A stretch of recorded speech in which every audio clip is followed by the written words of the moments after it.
Hello, hello. How's everybody doing? But before we get there, we're going to go. Get any better for the Kansas City Chiefs this offseason? They locked down their future in Patty Mahomes. You got Jones, then Kelsey, and Mahomes signed for like half a billion. You got players on your football team buying baseball team. I'm surrounded by baby toys. Like Patrick Mahomes is surrounded by guys who on offense are some of the best in the league. Oh no, let the defense go. Let the defense go. If Patty does what he does, and he has one less guy on offense. And Kansas City, I thank you.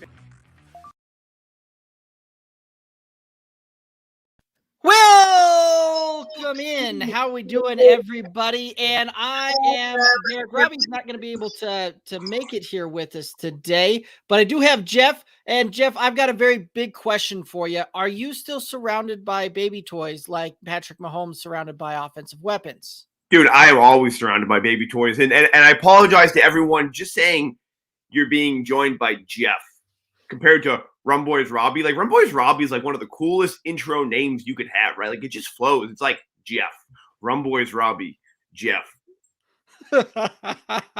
I like it. I like it a lot. So for everybody out there, watching things like that, like you've had myself, Derek from the Good Old Boys as the social media manager on this show. You've had Rum Boys Robbie, in charge of the marketing side of things with SportsMe. For everybody out there that may not necessarily know who you are, Jeff, you are an integral part. You're very, you are the guy here. So why don't you introduce yourself a little bit? Tell everybody a little bit about the Jeff from SportsMe. I mean, everyone's critical. I mean, it's all about team. But yeah, I am one of the SportsMe co-founders.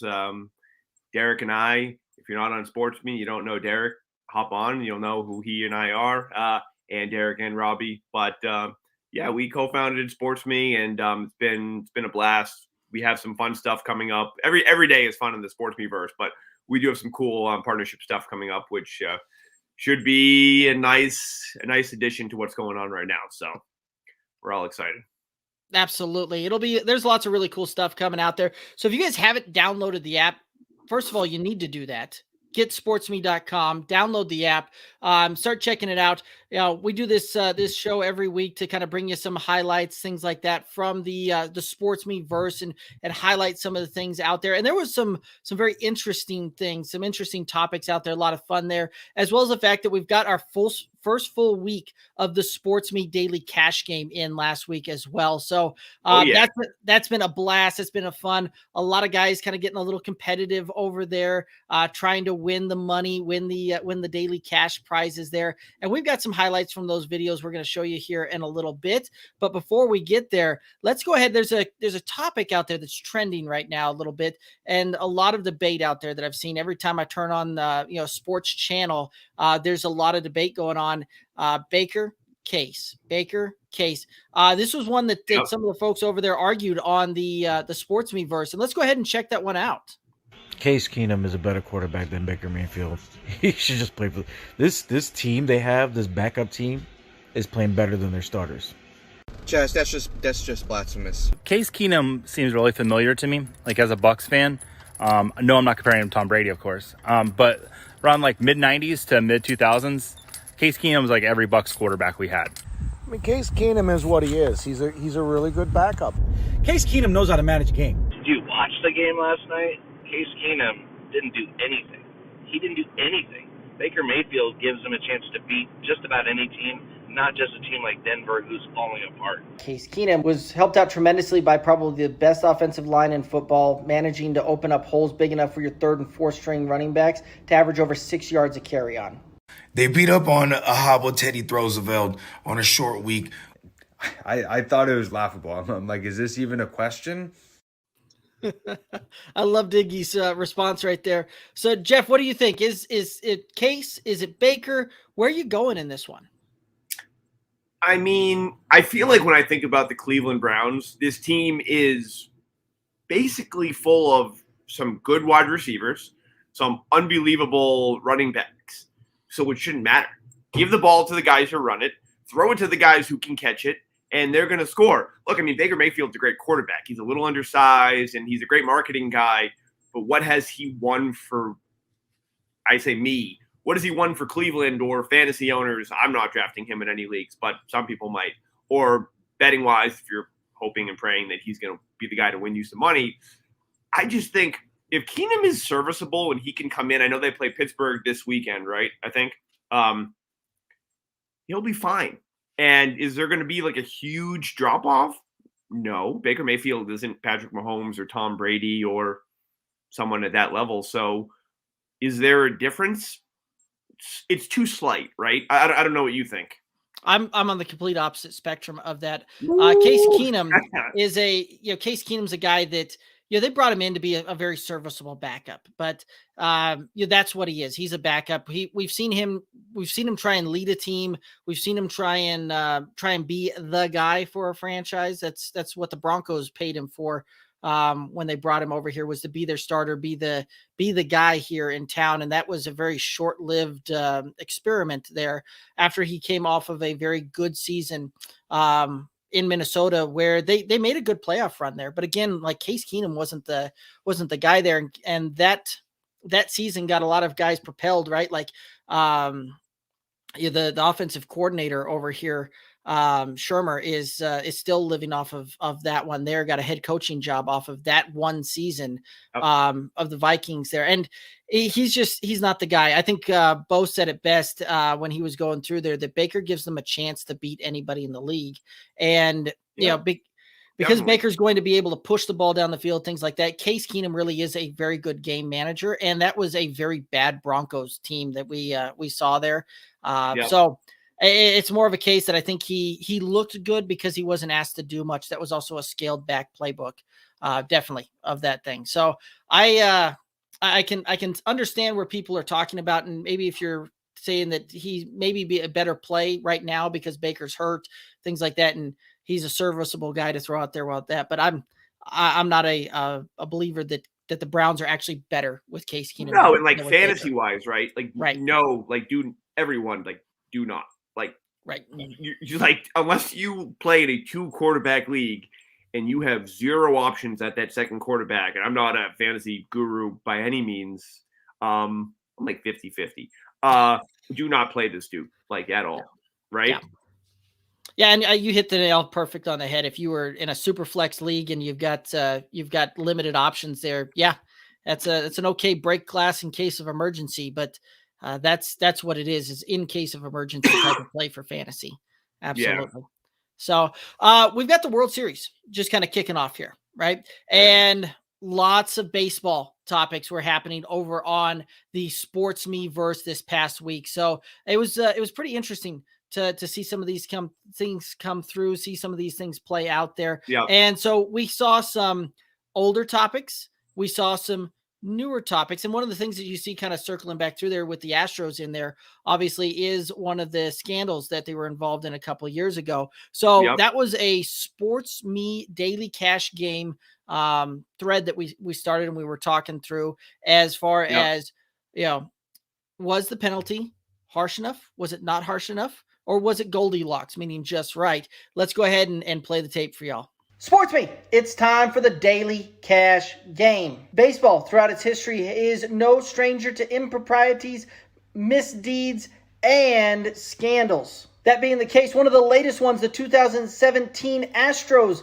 Do you think they got a harsh enough penalty? Too harsh? Not enough? Let us know. Super Davis here. So the general manager and the manager got suspended. The team was fined $5 million. They lost draft picks in the 2020 first drafts, first and second rounds.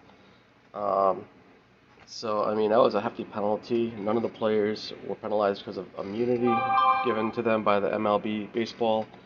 I think they should have gotten fined more than $5 million, maybe $50 million. I mean, I think in baseball history, a team has never cheated like they did and get caught like they did, right? It took a documentary to accidentally uncover what they've been doing with the video in the back, with the stuff on their chest. I honestly think they didn't get too harsh of a penalty. My thought is they should have just not had a World Series champion that year, to be honest. That's it. Yeah, I don't think the penalty was harsh enough. However, I don't believe the commissioner, Rob Manfred, at the time was in a position to come down even harder on the Astros, as well as an owner of Major League Baseball team. As we're approaching a new collective bargaining agreement, I think Manfred was looking ahead and understanding that he was kind of hamstrung with how hard he could come down on a team, understanding that he's going to need the Houston Astros ownership buy-in in order to get a new CBA put through against the players. Also why the players got immunity. What's up, SportsMe Ambassador here. So call me old school, but I don't think they're hard enough. There should have been some sort of castration. But I don't know. Maybe I'm just too old.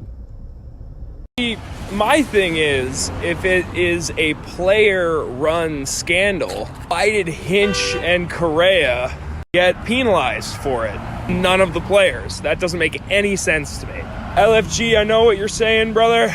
And you're right, that is the reason it happened, but not even close. I think they should have been stripped of their title, and everyone on the roster shouldn't have been allowed to play. What was involved. And honestly, I think Rob Manfred should be fired. You guys are crazy. They got it right. In fact, the only thing they did wrong was institute any punishment to begin with. The fact is these bad boys, they're in the World Series again. They've been to the World Series twice since that scandal. It clearly didn't matter because their team is way worse right now and they just trounced the American League. So it didn't matter. They're going to win either way. I'm just going to put it out there that a $5 million fine for a World Series, even if you think they wouldn't have won without it, like let's take the position that they would not have won without, the trash can thing. $5 million fine to win a World Series. Look, you got the Yankees and the Dodgers spending $100 million more a year than these other teams to try to win. $5 million fine? That sounds smart to me. I'll be honest. I think it's got to go in the backseat. I understand there's a lot of people who love to hate the Astros, and for good reason, definitely for good reason. But it's time to move on. This Astros team, yes, it has some of the same players, some of the same stars, but they've got a new manager in Dusty Baker. Hopefully they're not cheating right now. I don't think they are. So I think we got to look at this as a new team. We got to move on from the cheating scandal. We can't look at the past and just blame this organization.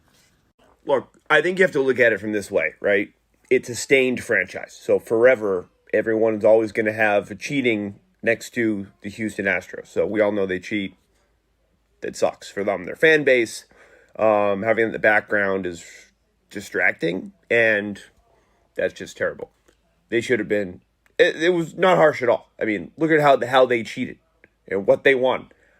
They should have been banned from the playoffs for 5 years, just like in college basketball or football. That is an interesting one there, right? So you were talking a little bit about that. Any further thoughts that?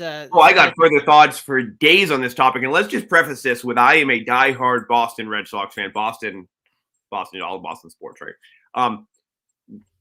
Everyone knows that we only lost to them in Game 4 because that umpire who blew 22 missed balls and strikes, the most ever in a playoff game, that one critical one, which my little daughter, who's 19 months old, could know that was a strike in the box, so clearly in the fucking box.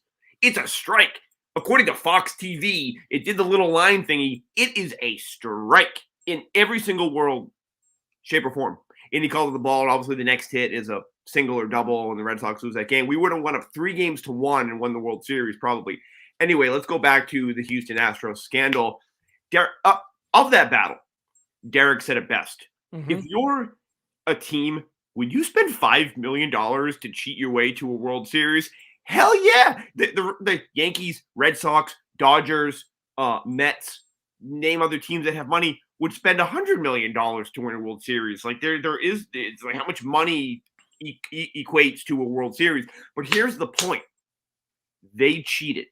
So whether or not, especially at this magnitude, so whether or not they went to the World Series this year does not matter. They cheated. They won a World Series with some pretty hardcore cheating. Like knowing balls and strikes is literally, if you're a batter and you know if you know a fastball is coming, you're a major league hitter. You are going to hit the fastball. if you're a major league hitter, you're going to hit the curveball if you know a curveball is coming.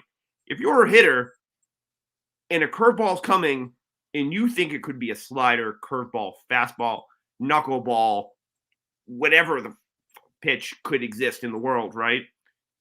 That is why baseball is hard. But if you know what's coming, obviously the area of the strike zone, which again, in the square box, according to Major League rules and what umpires should be following, otherwise they should all be fired, like that dude who blew it for my team. They shouldn't be fired, just never allowed in the playoffs ever again in his life. I mean, $5 million? They should have been banned. First off, I don't know if you give the Dodgers the World Series because that didn't win it.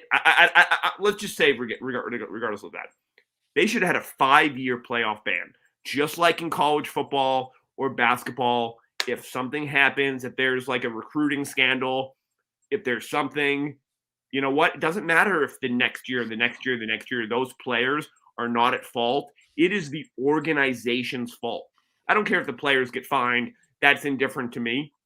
And regardless of the point, I know someone mentioned that, it's on the team and the organization. They should have been banned for 5 years from the playoffs. And that's that. So you can play the regular season, have a fun season, win 145 games, be the best team on earth, and then you don't get to make the playoffs because you made a no-no and you boo-booed the league. So none of that shit. Like, you can't cheat like that.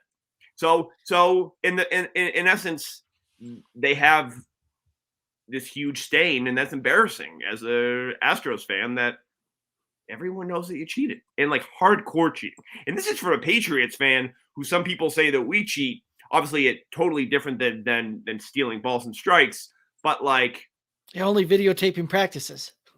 I mean, 6 championships. Videotaping practices, man. Little different. We're not the best at every sport. It's okay. But no, I don't know. I obviously am, semi-biased because my Red Sox just lost. But I do think it's also embarrassing to the league that this happened. And I don't know who Chaz, I think, made the point. Chaz is amazing. I love him. It wasn't. It took a documentary about the thing to bring up the thing. So like MLB, like, did you even care? Did you? If they didn't make it a big thing, would you have made it a big thing? Because you didn't want to have a stain too on the league, not just the organization, but all of baseball. There's a stain, kind of, right? Like a World Series, a championship winner won due to like pretty mega cheating scandal, like, right? Like that's a stain on MLB as well. Yeah, and it's interesting too, right? Because baseball has a history of remembering cheating down the road. Oh, dude, right? definitely. Like it doesn't. And while it may not necessarily have penalties that come up in the moment, things like that, it has lasting penalties that it seems to self-impose on itself. Yeah. When it comes to some of the highest honors and some of the highest recognitions that players can receive, right? So you think about some of the things like the Chicago White Sox scandal way back in the day, right? Like those are players that still, will never sniff the Hall of Fame type of thing. Same thing too, right? Pete Rose is caught up in a betting scandal type of thing where, it was considered, an impropriety there, right? Like was he betting though was he betting on his team, or was it other teams in baseball? I to be honest with you, I didn't follow the Pete Rose thing that close. I believe it might have been some of but I could very well be wrong. Because if it's his team, right, that's cheating, regardless of if his team loses, right? Because if the Cardinals are supposed to lose by 2.5, and he intentionally loses by 2.5, you're like cheating your way to lose, which is an oxymoron because usually you cheat to win, but you're cheating to win your own bet. If Pete Rose is betting on like the Mets versus Red Sox, like who cares, right? Even though he's not supposed to do that, and you are absolutely will be banned for life if you bet on other teams. But anyway, this topic makes me very angry. Yeah, I was trying to see if it was just look that up real quick, and but yeah, they've put him on a the all-time hits leader in baseball, has yet to be able to try and make the Hall of Fame, which leads us directly into because of a cheating type of scandal, which leads us into another type of cheating scandal, which was another SportsMe Daily Cash game here. And guys, if you think that you're good talking sports, you think that you're good at debating sports, you need to download this app. Get SportsMe.com. Download the app. You can find us on the Google Play Store, the Apple App Store. Download the app. Come on here. Try and win some money. We're doing these daily cash games 5 days a week, right? Monday through Friday. You can win some of these things and start racking up the victory, start racking up the cash there. Let's go ahead and hit into the next topic, which was, is Barry Bonds a Hall of Famer? SportsMe Verse, another day, another cash game. Yesterday's winner, dun, dun, dun, dun. Your boy LFG, he won. On to today's topic. Should Barry Bonds be in the Hall of Fame? What? I know you like this topic. Even if you don't like baseball, tell me you don't have an opinion about Barry Bonds being in the Hall of Fame. Was he the best? Does he deserve it? Should he get in there? I don't know. What do y'all think? Absolutely. He's one of the best baseball players to ever live. He dominated a 20-year era with and without the steroids. Before steroids, he's a 40-40 man. Nobody's ever done that. And with steroids, he hit 73 home runs and had a 600 on-base percentage. Yeah, nobody could do that with and without steroids. Steroids are the equalizer. He was doing them just like everybody else, which means if everybody's cheating, nobody's cheating. Barry deserves to be in the Hall and at the top. Woo! I'm rich! Thanks, guys. Now, for this question, absolutely Barry Bonds deserves a Hall of Fame. Was there a steroid policy in place while he was actively using? No. Did Bud Selig, who was complicit in all of this, get elected to the Hall of Fame? Yes. Are there other things at play that are preventing people like Barry Bonds from getting to the Hall of Fame? Maybe. But on the notion of ethics and standards, you have abusers and cheaters also in the Hall of Fame, so why not Barry? Jeff, yes, Barry Bonds definitely should be in the Hall of Fame. This is a quick one. Like, if the fact that he's not, trash. SportsMe, what's going on? Sam Wagman. Barry Bonds should absolutely be in the Hall of Fame. The steroid era it was a part of baseball. And he shouldn't be penalized for his accomplishments, much of which were performed before he even did steroids. But still, definitely should be in the Hall of Fame, one of the most prolific hitters ever. Yeah, so as the resident Braves fan, should Barry Bonds, who broke Hank Aaron's record, be in the Hall of Fame? Yes, he should. He had numbers before. He broke Aaron's record before the steroids, and they should put his plaque directly above the men's urinal. Yeah, Barry Bonds should be in the Hall of Fame. I'm taking a Derek stance on this. I'm kind of, regardless if he cheated or not, the game was fun to watch when he was at his peak with the Giants.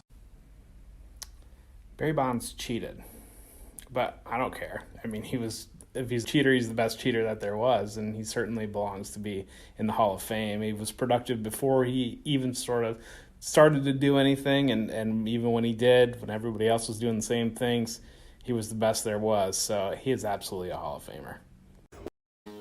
All righty. So some interesting takes there, right? We're keeping it with the baseball, keeping it with the scandals type of thing here. And just a very interesting thing there. What are your thoughts on this one? I mean, there were some great takes all over the place.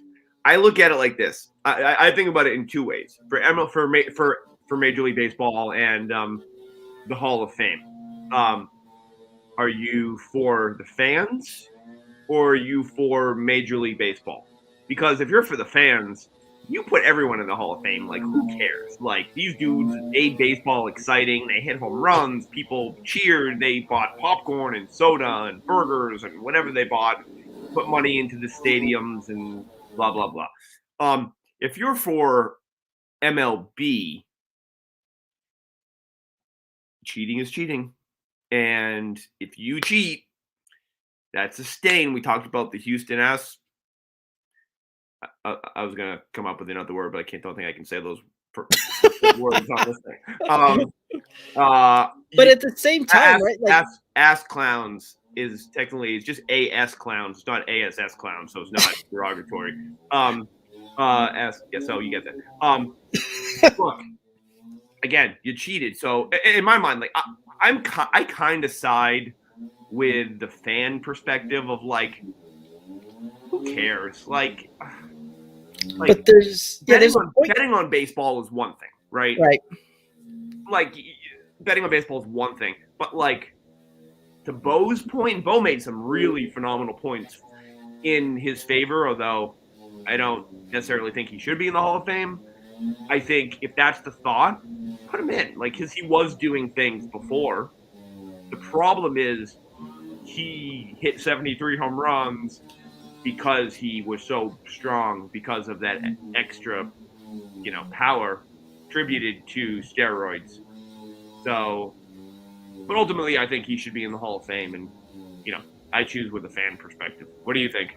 So there's a very interesting thought perspective there when you're right, as you mentioned it with like, do you side with the fans? Do you side with baseball? Well, yep. MLB and baseball was complicit during this time in it, right? Like really not seemingly to go after it until all of a sudden it was public perception was like, hey, this might be wrong type of thing. Yeah, so it wasn't in their interest. Right. So it was a very interesting thing there. And let's just kind of, for those of us that remembered some of those home run chases that Mark McGwire, Sammy Sosa just chase that was going down through that made baseball interesting again. It brought a lot of fans kind of back to it after that strike in the early 90s. Seemingly cast many fans, many fans weren't as interested in the game at that point. So the home runs bring back the fans, right? Just like in offense in any of these other sports, it puts fans in the stands and they want to see it. They want to watch it. It gives them something to root for, things like that. So it's very interesting to me that baseball takes this kind of stance from a standpoint that your all-time hits leader, not in the Hall of Fame, your single season home run, your guy that hit the most single season home runs, not in the Hall of Fame, your all-time home run leader, not in the Hall of Fame. So 3 massive categories there on the offensive side of the ball that, put fans in the stands are not in the Hall of Fame. Same thing too, right? Kind of crazy to think about. It definitely gives you some perspective there when you think crazy about. To think about. Yeah. So absolutely astounding to go through that and think about it from some of those angles there. But all of these guys making some absolutely phenomenal takes there and very interesting to watch these guys kind of come through it and really have a lively debate about this that brings some of these issues to the forefront. And you get great opinions from both sides on this. And the only place to find that is on the SportsMe app. So I think everyone on that battle, on that stack, had a great take. Like there were some really good perspectives. So I love it. The thing I like about the daily cash game, honestly, Derek, is literally have an opportunity to win money talking about the stuff that we talk about all day long. Absolutely. It's interesting. It's intriguing. And you get lots of just wonderful takes. And you got guys on there that, it's hard to be persuasive in a 30-second type of take. It really is. Like, make a concise, to the point effort that is persuasive. It's difficult to do in 30 seconds. And these guys are doing it on the regular, and they are doing it amazingly well. Yep. Yeah, for sure. So we've talked a lot about baseball. We've talked a lot about some of the scandals out there, things like that. We're going to switch gears here, and we're going to go ahead and head over into franchise and the NFL franchises. I love this question from Peng's Picks coming through. This one wasn't a daily cash game, but this is just a regular battle that you can find on the app and download it. And there's tons of these things constantly going on. So let's go ahead and hear from the SportsMe Verse when it comes to starting an NFL franchise. Who you taking? What up, SportsMe? Peg's Picks here, and I got a question for you guys. I play a ton of Madden, so one of my favorite things to do is to franchise mode and to do the Dream Fantasy where you redraft the entire league. Super fun. But outside of quarterback, out of everybody in history, who would you start your franchise off of? Call me crazy, but give me Troy Polamalu. I'd want him to lead my locker room, lead my defense, be that wild, intense Tarzanian that he is. Who would you guys pick to start your franchise off with? Yo, what up, Peng? It's your boy Ho. So outside of quarterback, I'm probably going to go with one of the best defensive players of all time. I like your Troy Polamalu pick, but I want someone that's gonna bring the energy in the locker room. I want someone that if someone messes with our team on the field, off the field, they'll be dead. I want Ray Lewis. All right, I want someone to come out of the locker room and do the whole whoo, whoo, ha thing. I don't know the history of the NFL as much, but if I've done fantasy drafts on Madden before where it's basically everyone from now. So if I were to pick a player from now to start my fantasy team with that wasn't a quarterback, it would be Aaron Donald. He's one of the best interior pass rushers of all time. He's such a game changer. He is so good. Give me Aaron Donald. Okay, more of a concept than a player, but if I owned a NFL franchise, I would probably get one of the probably best college coaches or one of the coaches who are known for developing players well and basically say, here you are, you got a long contract, you may not necessarily be the person who wins us the Super Bowl, may get rid of you before then, but here is your money, go out there, get whatever player you want, and you can develop the team and you have my full backing and support. Hey Pangs Picks, this is Dave. Dave, I'm gonna go with Bo Jackson. What's up, Ping? It's Burner. Back again. Love this question. For me, give me prime time, man. Give me Dion. You know, he's gonna play my secondary and pick after pick. I'm gonna let him play some snaps at wide receiver. I might even let him get a couple rushes. He's definitely returning kicks for me. I mean, the man was just flat out dangerous when he got the ball in his hands, and he could single-handedly win you games. So it's Dion for me. So yeah, any player in NFL history to start my franchise off with, give me Morton Anderson. Yeah, baby. Give me that kicker. Well. If it isn't Joey Wright, what's up, brother? Good to see you, man. That's a good point, dude. Got me thinking. Why not Tom Tupa, man? Get you a punter who can also be your backup quarterback and win you games dropping freaking dimes, setting up kickers for game-winning field goals, man. The versatility's there. I love it. Tell me what you think. I'm going with Bill Belichick. Not much of an explanation there. Greatest coach in the history of sports. But I'd imagine you're talking about players. So if I'm going to do a player, Belichick coached him. I'm going Lawrence Taylor. Surprised no one said him yet. Lawrence Taylor, by far, greatest defensive player in the history of the NFL. Hey, you guys. Offenses win championships. That's what the NFL is nowadays. And so if I could take a player, put him now, give me Anthony Munoz. Go and throw him back. Anthony Munoz. Tackle for the Bengals. 11 straight All-Pro appearances. Probably the greatest lineman in the history of the NFL. You know your quarterback is always safe from one direction of the field. And if you can't protect your quarterback, you are not winning. I'll go an obvious choice here, Walter Payton, and I do agree with Derek that you kind of need to start building off of your offense first before you do your defense. Primetime's a good option, no doubt, but just you gotta get a foundation first, and that starts with offense and mostly skill position players. So very interesting topics there. I love all of the different takes there, and it was a lot of different takes. It's a very interesting mix there. So, Jeff, if you got to start an NFL franchise today and you can't start it with a quarterback, who's it going to be? I mean, I don't know why you can't do it with a quarterback because I'm going TB. I'm going TB. And TB's the only answer. It's just Tom Brady is the only answer on earth. But since you can't, I mean, you know what? Emmitt Smith. That's right. Look how many titles he won. Derek said it best, offense wins Super Bowls. Sure, defense is fun and great, but they're not going to score more than the other team's offense unless that team is like maybe the Jets, this year's Jets, or the last 12 seasons Jets. It's not a roast because I'm a Boston fan, but slightly. I mean, right? Emmitt Smith? I'm going Emmitt Smith. Fuck it. Yeah, I can certainly see that, right? Like take the all-time rushing leader. Yeah, definitely. Yeah.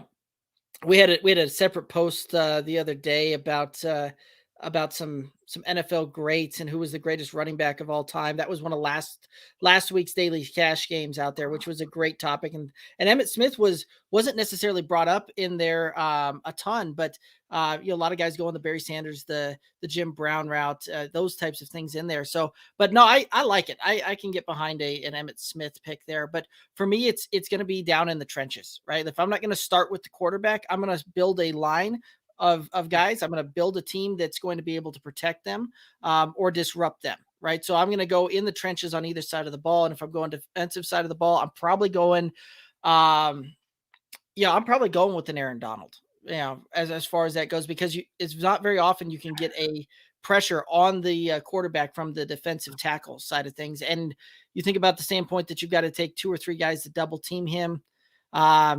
Save you some money on the edge rush unless you put it in other parts of your franchise there, or I'm taking that left tackle and taking that blind side, right? Like we've seen it where, and here's an interesting thought and an interesting statistic, as great as Patrick Mahomes is, right? And a lot of people out there say that he's the greatest quarterback in the league today, the future of the league, that kind of stuff. He has a below 500 record without Eric Fisher protecting his left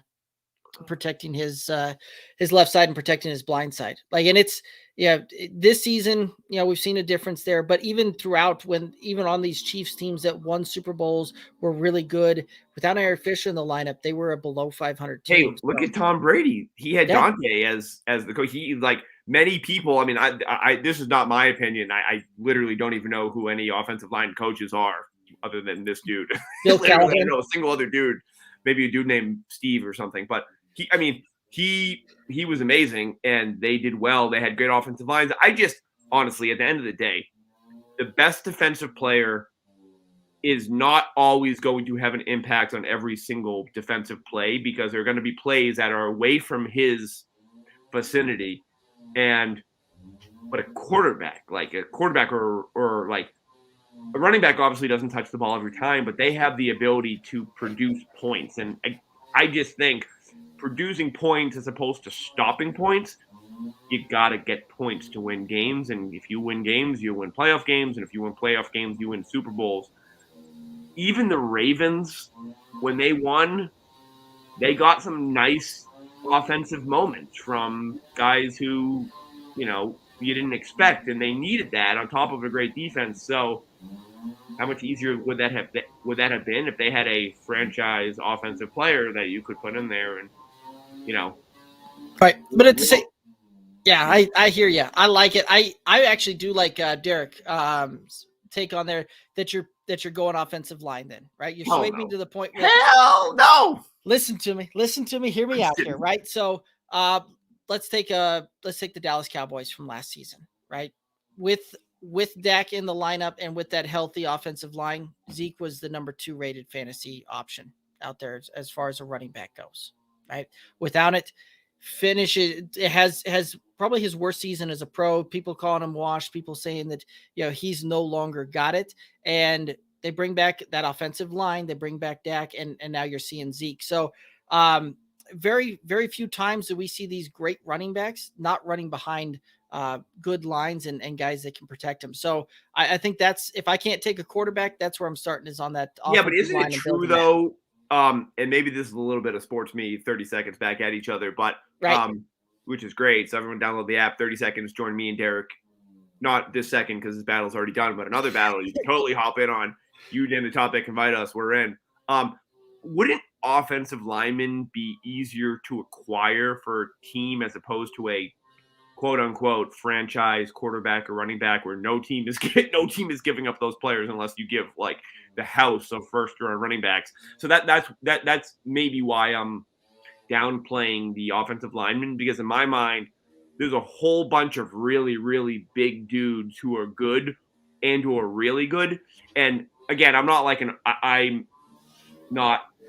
that knowledgeable about offensive linemen skill sets, but like it feels like you can train that up a little easier than you can like a quarterback or a receiver or like a running back.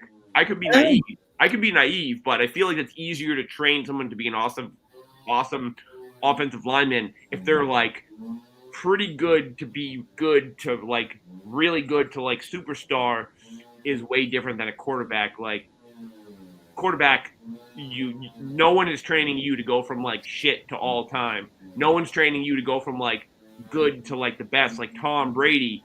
What Like, round pick was Tom Brady? but that doesn't matter. He still had the intangibles, and he was that type of player from the offset. He just needed to continue to do that in the environment. Peyton Manning, other guys, like they were awesome to start with. And then they got better. They got more experience. They improved. They learned the NFL system. They got stronger. Like, look at Tom Brady. He didn't go to the weight room. Like he wasn't drinking vanilla chai, veggie lattes, smoothies 10 times a day. When he started, the dude had like this fucking baby face, but he still had the same like pocket presence, right? You can't teach that. You can't teach that. You can't teach someone to throw touchdowns like Marino. Like you just can't do that. So who knows?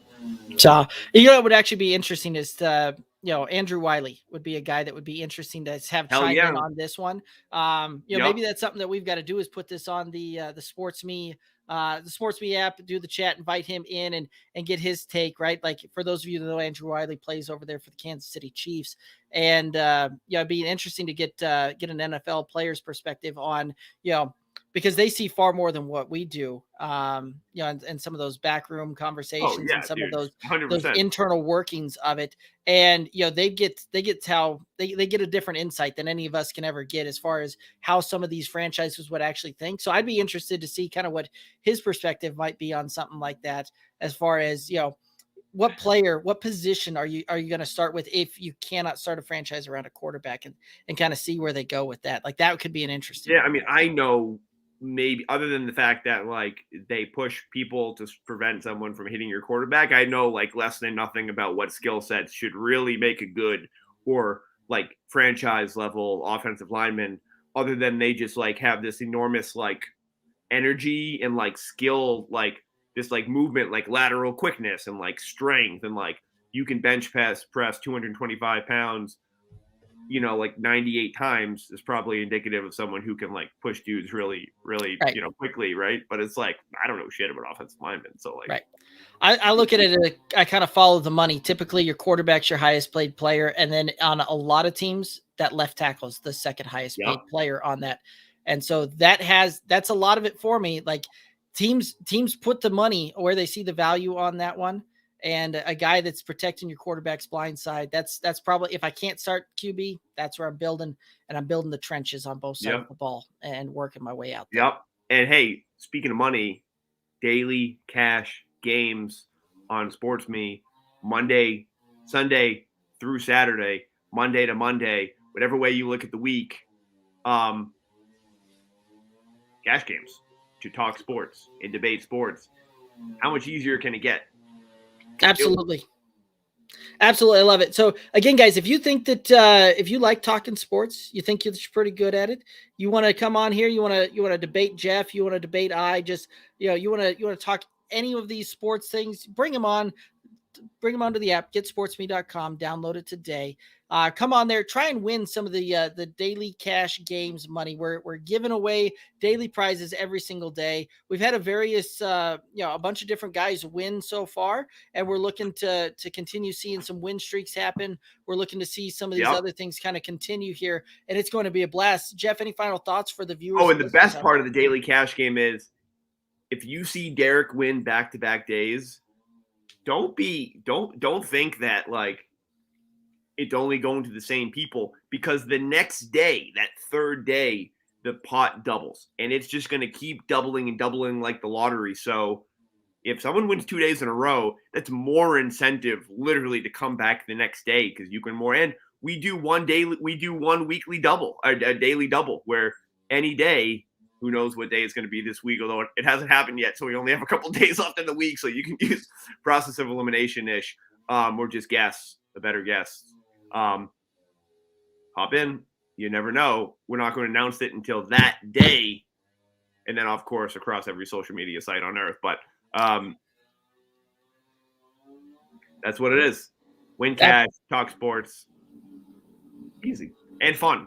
Absolutely. It's a blast. I always have a great time on the app, and some of the back and forth is priceless. So, guys, again, if you haven't downloaded the app, you need to make sure that you do it. It's on the Google Play Store, it's on the Apple App Store, or just go onto your web browser, type in getsportsme.com, and you can download the app today and start trying to win some of these daily cash games. Start talking to us about sports. We love the interaction. We love everybody chiming in and doing it. He's Jeff. I'm Derek. That's going to wrap up the SportsMe Weekly Windup. Thanks for tuning in, y'all. Later.